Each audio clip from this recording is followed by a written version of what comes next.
మా స్కూల్‌మేట్ అలీగఢ్ ఉన్నాడు గదండీ! పెళ్ళైన తర్వాత అస్సలు వాడింటికి ఒక్కసారి కూడా మేము వెళ్ళలేదండి. ఒకే ఒక్కసారి వెళ్ళాం. వెళ్తే వాళ్ళ ఆవిడని చూసి మాకు భయమేసింది. ఆవిడ కొరకొరా చూసింది మా వైపు. కొంచెం కాస్త గయ్యాళి క్యారెక్టర్‌లాగా అనిపించింది. మావాడు కూడా ఆవిడని చూసి చచ్చేంత భయపడుతున్నాడు. ఎందుకొచ్చింది? మేము వెళ్ళటం మానేసాం.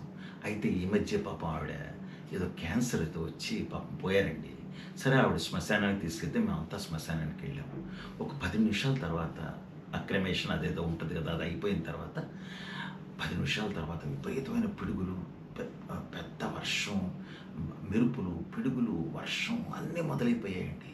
సరే అందరం పక్కనే ఉన్న ఒక చిన్న కమ్యూనిటీ హాల్‌లోకి పరిగెత్తి అక్కడంతా వెయిట్ చేస్తున్నాం. వెయిట్ చేస్తుంటే మావాడు అలీగఢ్ పైకి చూస్తున్నాడు. మేమంతా పైకి చూస్తున్నాం. పిడుగులు, మెరుపులు అసలు రకరకాలుగా ఉంది. మా అలీగఢ్ అప్పుడే మా ఆవిడ పైకెళ్ళిపోయి అప్పుడే మొదలెట్టేసిందనమాట. పైన కూడా మా ఆవిడ మొదలెట్టేసిందిరా, పైన కూడా మా ఆవిడ మొదలెట్టేసింది అన్నాడు. అది విషయం.